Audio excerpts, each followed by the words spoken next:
Hi, this is your friend Suna Senman again with a lesson in how to take control of your life. And this is a lesson, and you may find other guidances, other places. You may come up with your own guidance on this. But taking control of your life starts with the opposite. It starts with letting go of control. So you can imagine if something would happen that you were taken out of this life immediately, uh, whatever, car hits you, whatever. If you could just imagine you didn't exist now, and you don't even have to think about how that happened. Just imagine you didn't exist. And think of all those tasks and must-dos. What would happen to them? And how life would go on without you. Then you may be able to relax and realize that there's nothing that I have to do, but I may do them. That goes into the second key that I have here, is the language that you tell yourself. When you say, I have to, I must, I should, it's almost like getting a whip out and, whipping yourself on the back. It feels really like you're being controlled, right? You're being controlled by this attitude of I should, or I must, or I have to. So change your language. Change your language. Simply changing your language may not immediately change how you feel, but eventually it will. So instead of saying, oh, I have to wash the dishes, saying, I get to wash the dishes. I get to choose to wash the dishes. I may wash the dishes. And see how that feels. I have to get my taxes done. No, say, I get the opportunity to do my taxes. I may get my taxes done today. I am fortunate to have funds that I actually have to pay taxes on. So just that switch in your language is also helping you switch perspectives. Switching perspectives is a wonderful flexibility to be able to get. You can start looking at your situation from many different perspectives. And here I'm going to give you a example.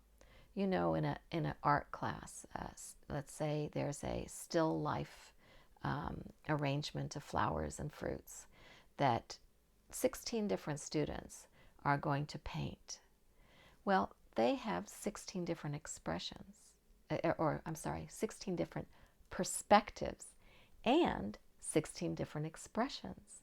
So someone may be more of a realist, someone may pull forth the light aspect of it more, someone may be more abstract, someone may pick out the little dots that are in the apples and the little lines that are in the flower petals. So that's how each one of us has different perspectives and different expressions of those perspectives. Now, each individual, you and me, have the ability to have many expressions, just as different art students in that class can have. You can have a perspective, 16 different perspectives, just like there's 16 different students, because you can empathize with those different students. You can have 16 different expressions as you play the role of those 16 different students.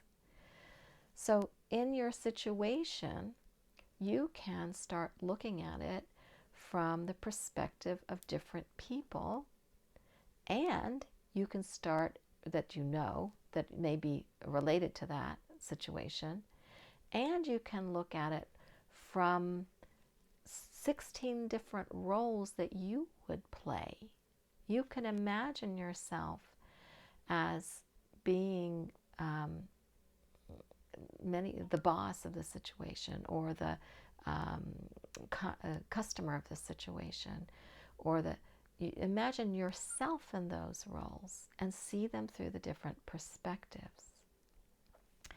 You can also just step back, and this goes into conscious creativity that I will go into in another video, and decide a perspective that feels good with you. You can try on different perspectives and feel how they feel.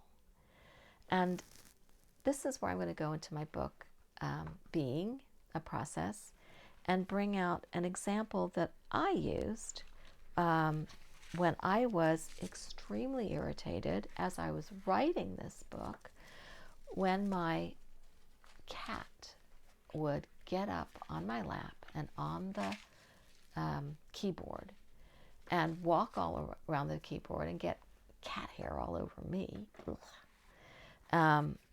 And just being a distraction. So here I'm reading from the book. I have a cat that comes in when I'm working, meowing repeatedly. He climbs up on my lap. I brush him off. He jumps up again. I brush him off again. He climbs on my desk and walks on my computer keys. I push him off. He annoys me and I can't work.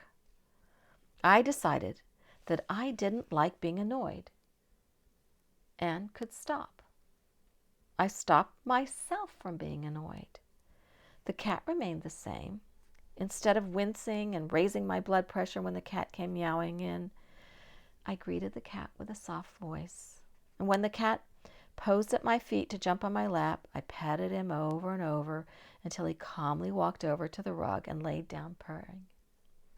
The cat was just being a cat. I was the one who had the choice of what I wanted to be, angry and annoyed, or loving and calm. Both states of being takes investment and time and energy. Yet the same time and energy produced different results. I was able to get more work done after my investment of energy in being loving and calm. Perhaps the reason is because I created an environment of love and calm that I benefited from, as well as the cat. So that is one example of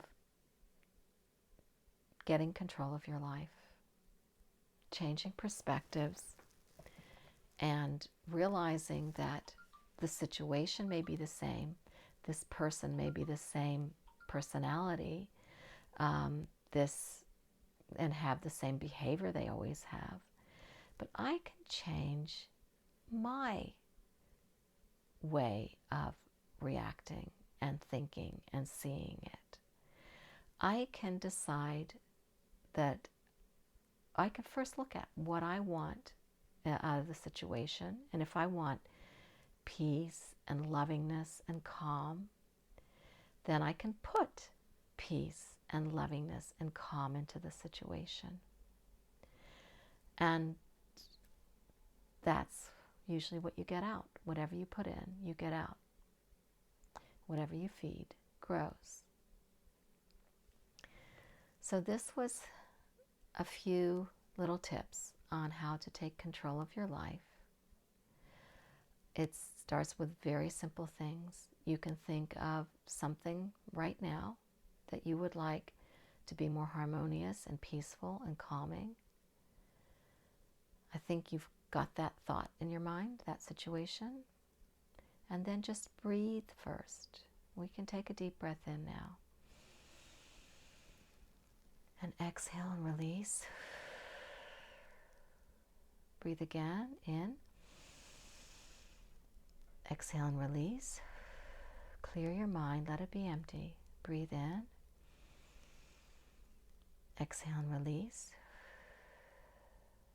And during this clearing of your mind, there may have been some insights that have come to you that you could use I will also share with you my breathing exercises that I do every morning, the first thing when I wake up, that completely clears my mind and allows for me to receive the highest and best good for myself in the now and for the day. I look forward to seeing you again. Enjoy this day with blessing.